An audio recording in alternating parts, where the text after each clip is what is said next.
Assalamualaikum warahmatullahi wabarakatuh. Alhamdulillahi rabbil alamin. Wassalatu wassalamu ala rasulillah. Ashhadu an la ilaha illallah wa ashhadu anna muhammadan abduhu wa rasuluh. Alhamdulillah, puji syukur senantiasa kita panjatkan kehadirat Allah Subhanahu wa taala, karena atas izinnya lah sehingga pada kesempatan kali ini kita masih diberikan kesehatan, kesempatan. Selawat serta salam semoga senantiasa tercurah kepada junjungan kita Nabiullah Muhammad Sallallahu Alaihi Wasallam. Anak-anakku sekalian, kita lanjutkan lagi pelajaran kita tentang kemuhammadiyahan. Kali ini kita coba membahas tentang apa itu kaderisasi di dalam Muhammadiyah. Muhammadiyah merupakan organisasi kemasyarakatan atau ormas yang paling besar amal usahanya di Indonesia, bahkan mungkin di dunia, melihat jumlah dari amal usaha Muhammadiyah yang tersebar dan sudah mencapai ribuan. Dalam menjalankan amal usahanya, Muhammadiyah harus punya sistem yang dapat menjalankannya dengan baik. Hal ini kita merujuk pada firman Allah dalam Quran surat An-Nisa ayat 9. A'udzu billahi minasyaitonir rajim. Wal yakhshal ladzina law taraku min khalfihim dzurriyyatan di'afan hafu 'alaihim falyattaqullah wal yaqulu qawlan sadida. Artinya, dan hendaklah takut kepada Allah orang-orang yang sekiranya mereka meninggalkan keturunan yang lemah di belakang mereka, yang mereka khawatir terhadap kesejahteraannya. Oleh sebab itu, hendaklah mereka bertakwa kepada Allah dan hendaklah mereka berbicara dengan tutur kata yang benar. Maksud dari ayat ini, jika kita kaitkan dengan kaderisasi dalam Muhammadiyah, adalah Muhammadiyah harus mempersiapkan orang-orang yang akan membawa atau akan mengendalikan organisasi ini, termasuk amal usahanya. Kita harus memastikan bahwa orang-orang yang diberikan amanah nantinya dalam menjalankan roda organisasi dan menjalankan apa yang menjadi amanah di amal usaha adalah orang-orang yang bertakwa kepada Allah, sehingga mereka mampu memberikan kebaikan bagi orang lain. Dengan amanah itu, mereka terus menebar kebaikan dan terus menjadi orang-orang yang bisa memberikan manfaat bagi orang yang lain.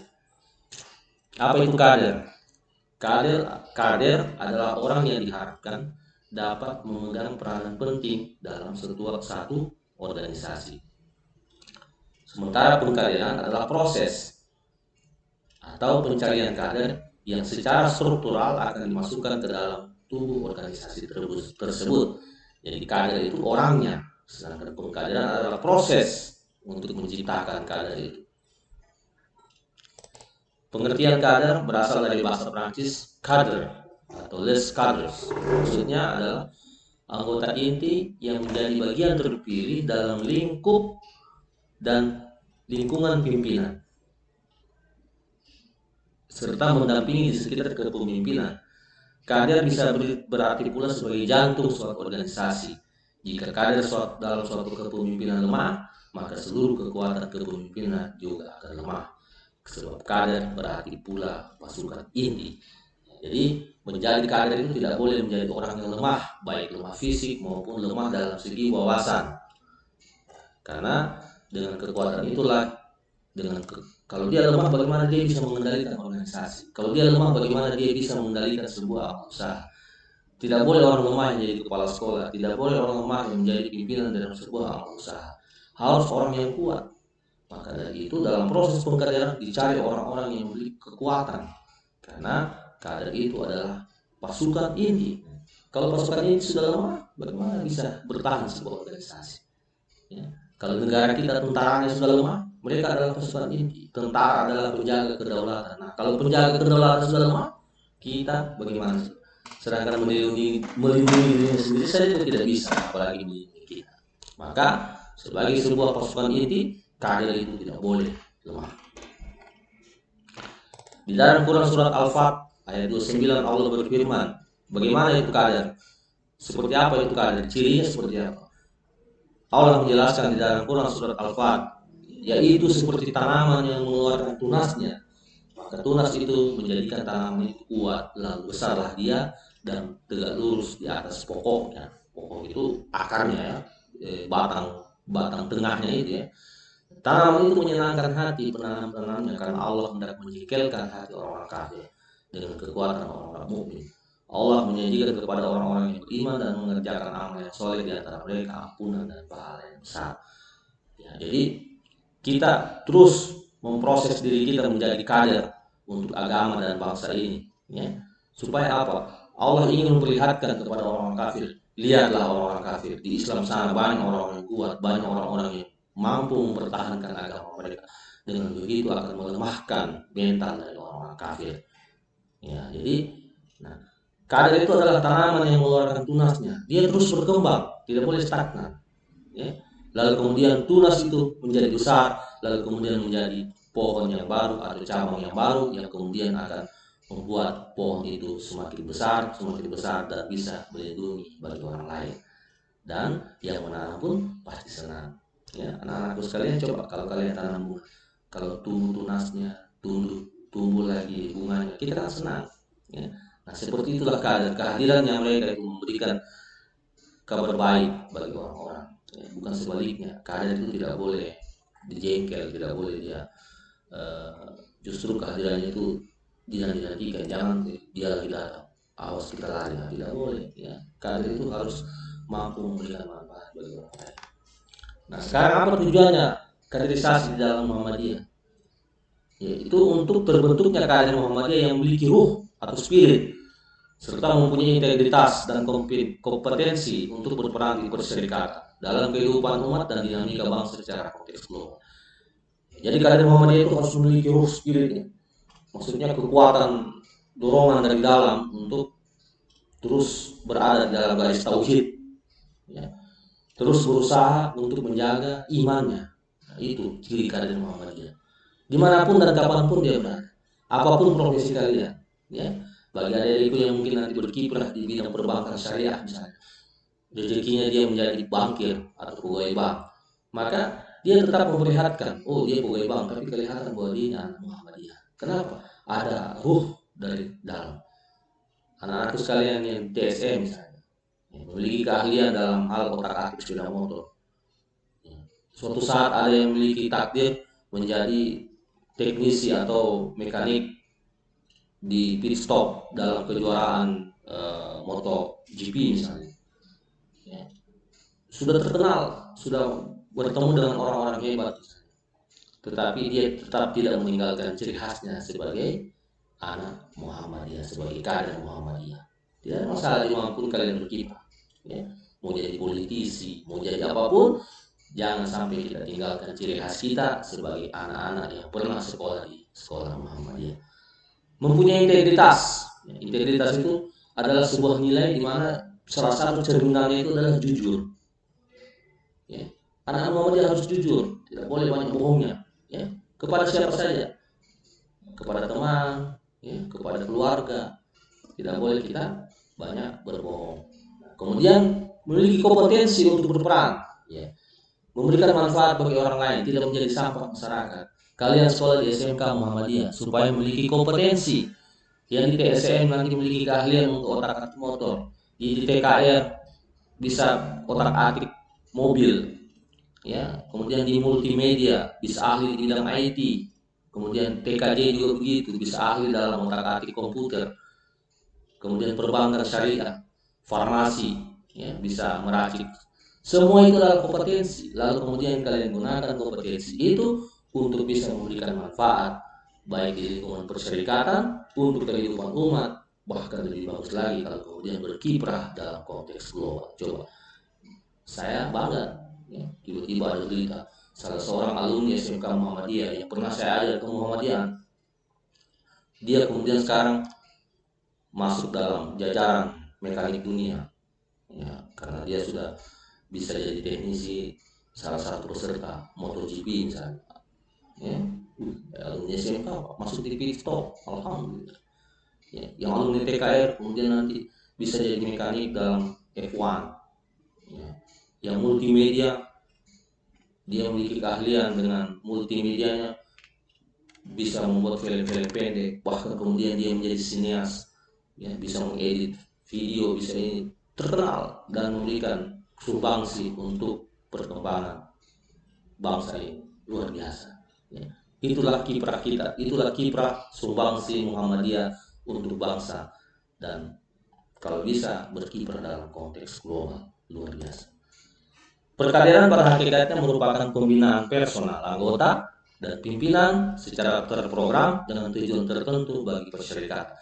Ya, jadi pengkaderan itu ada programnya, ya, tidak tiba masa tiba akal. Ya. Di training, ya, di dalam Muhammadiyah dan seluruh ortom itu memiliki yang namanya sistem perkaderan. Apa itu? Mulai dari materinya, ya, alokasi waktunya, itu ada target-targetnya. Itu semua ada dilakukan di dalam Muhammadiyah. Supaya program pengkaderan itu terprogram, ya, dan ada target. Ya, pengkaderan Muhammadiyah menjadi upaya penanaman nilai, sikap dan cara berpikir, serta peningkatan kompetensi dan integritas, terutama dalam aspek ideologi. Ya, saya berharap, ya, setelah lulus dari SMK Muhammadiyah ada nilai ideologi yang memberikan ciri kalian dengan orang lain. Ya. Ya. Dimanapun kalian berkiprah nantinya, tidak ada masalah. Yang penting saya berharap ada ciri khas dari jauh orang sudah tahu, oh ini anak Muhammadiyah. Kalian harus memiliki pengetahuan, punya wawasan, ya, supaya tidak gampang bodoh-bodoh orang. Ya, punya wawasan ke depan, punya tujuan, ya, tujuan hidup itu dirancang untuk berapa jauh tahun ke depan, ya, tidak boleh pragmatis, ya, itulah menjadi ciri dari kader Muhammadiyah. Upaya pembinaan kader dalam Muhammadiyah pertama tentu pembinaan keislaman. Ya, kalian dikenalkan apa itu Islam, apa itu Allah, apa itu tauhid, ya, bagaimana berislam secara benar. Nah, itu semua dilakukan dalam pengkaderan Muhammadiyah. Bagaimana sholatnya Nabi, bagaimana puasanya Nabi, bagaimana Islamnya itu, kenapa Allah itu Esa, itu semua diperkenalkan. Tauhid itu apa, bagaimana ciri seorang pemuda Islam. Nah, itu semua dilakukan dalam proses pengkaderan dalam Muhammadiyah. Kemudian pembinaan jiwa perserikatan. Kalian akan dapatkan itu kalau ada anak kalian yang sudah TM1, itu kalian lihat, ya, materi-materi TM1 itu diperkenalkan tentang apa itu Muhammadiyah, apa itu ortom. Ya, itu namanya pembinaan jiwa perserikatan. Kemudian ada pembinaan keilmuan dan wawasan. Ya, keilmuan dan wawasan kalian terus diasah kemampuan kalian, baik dalam keahlian-keahlian yang sifatnya vokasi seperti yang kalian dapatkan di bangku sekolah, maupun wawasan-wawasan lain. Misalnya dalam Muhammadiyah ini, saya selama ini memperkenalkan kepada kalian begini cara sholatnya Nabi seperti mana yang dipahami oleh Muhammadiyah. Kenapa? Itu penting, itu modal. Ya, capek-capek kita sholat kalau kemudian tidak dipandu oleh syariat, tidak ada gunanya. Kemudian ada pembinaan manajemen kepemimpinan. Ya, anak-anak sekalian yang aktif di ranting, di cabang IPM, di situ kalian dibina tentang kepemimpinan.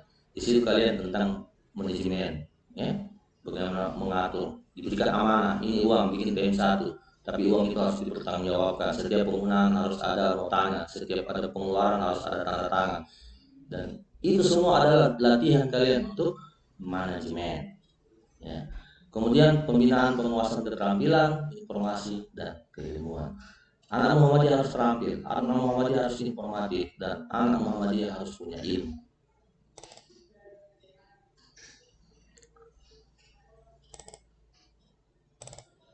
Nah, proses pengkaderan di dalam Muhammadiyah itu dimulai dari keluarga, lalu kemudian ada juga dilakukan di sekolah, dan terakhir proses pengkaderan itu dilakukan dalam masyarakat.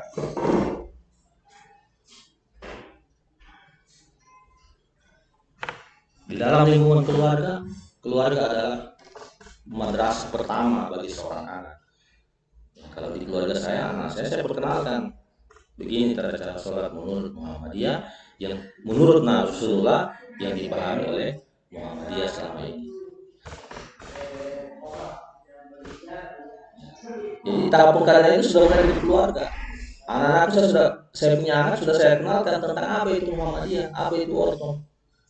Bahkan seringkali mereka saya ajak dalam kegiatan-kegiatan Muhammadiyah. Dengan begitu mereka kenal bahwa Muhammadiyah itu adalah organisasi dakwah, bahwa Muhammadiyah tujuannya adalah mengajak orang untuk masuk surga, bahwa Muhammadiyah itu diajar orang bagaimana beribadah sebagaimana ibadah yang pernah dilakukan oleh Rasulullah 14 abad yang lalu.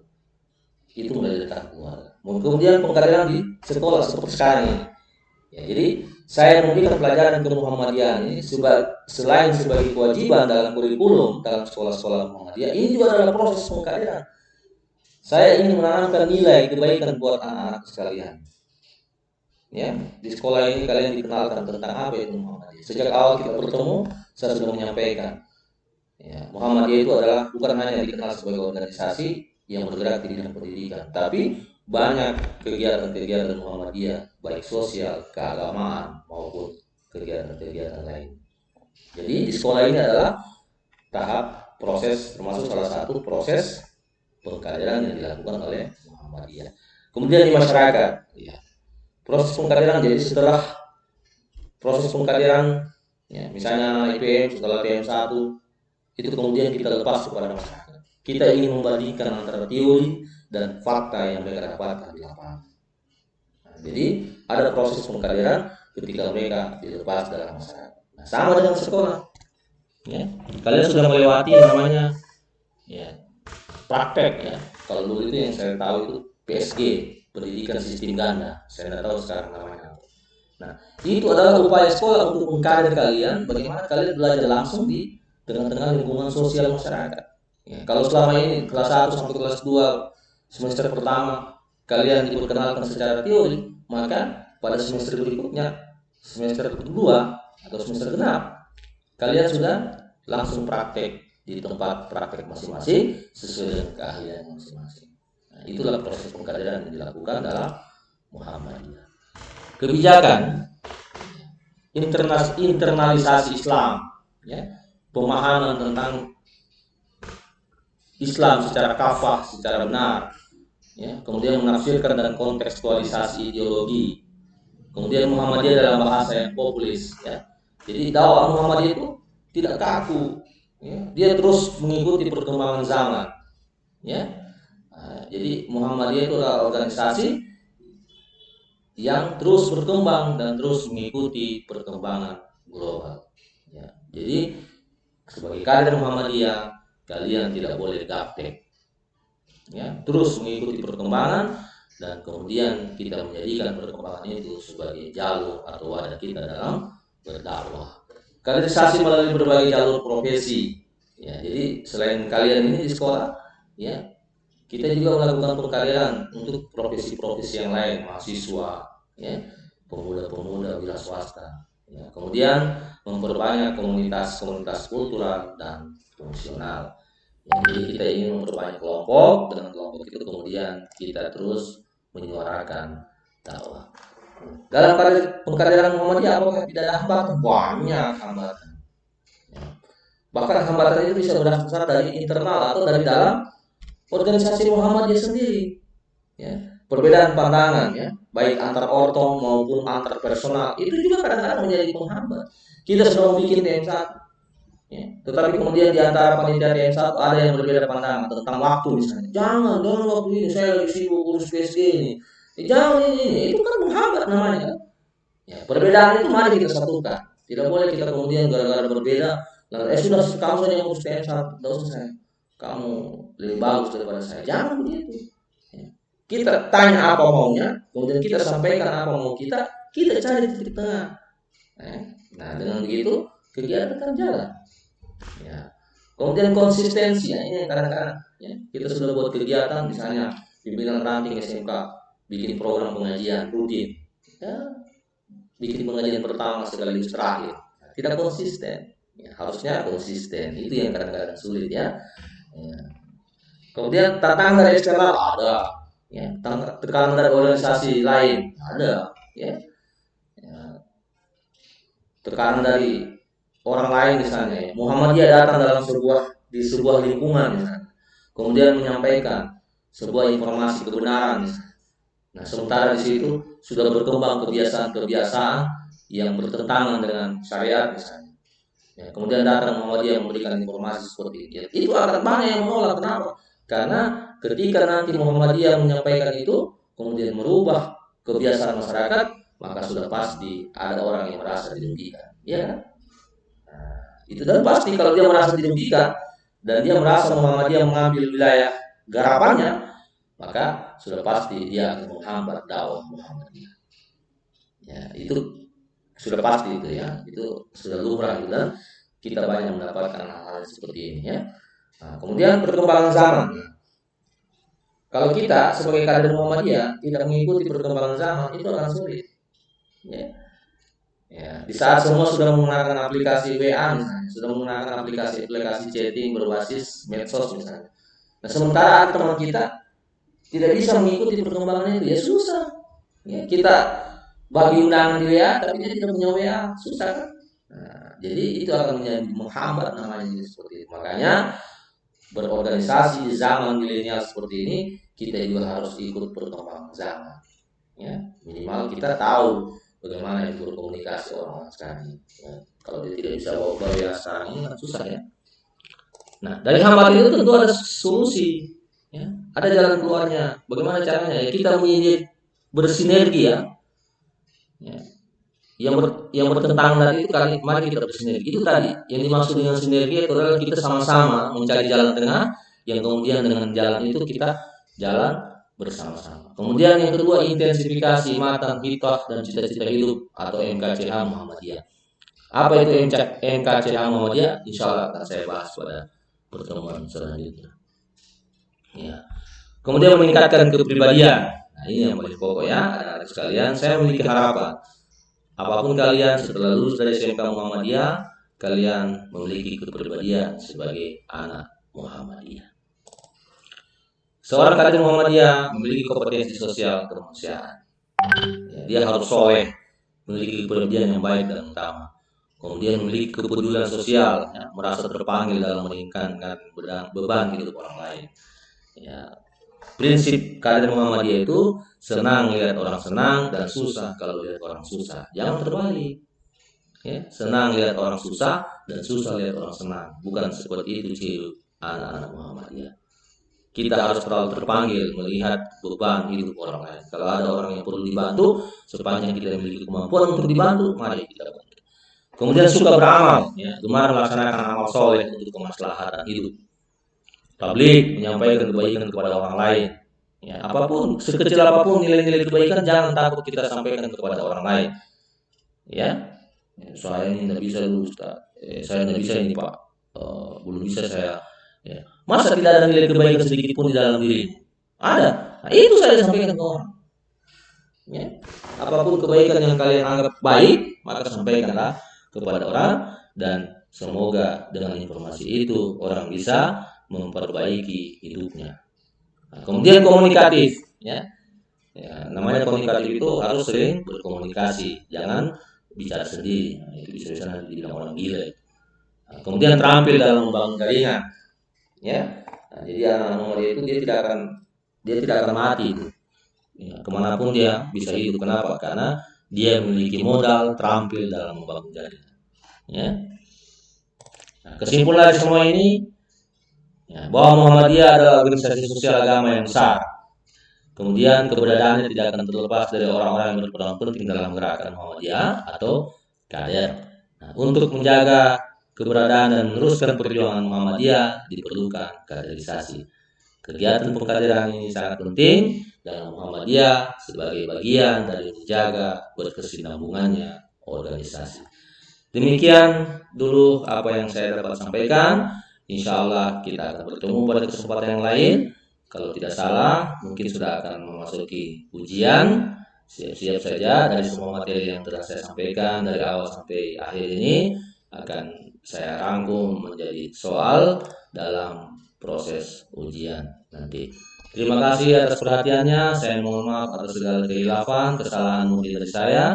Jika kemudian ada kebaikan yang saya sampaikan, marilah kita sama-sama mengamalkan. Semoga bisa menjadi amal jariah bagi kita sekalian. Kita tutup dengan doa kepada majelis. Subhanakallah wa bihamdik asyhadu an la ilaha illa anta astaghfiruka wa atubu ilaik. Alhamdulillahirabbil alamin. Nun wal qalami wa ma yasturun. Wassalamualaikum warahmatullahi wabarakatuh.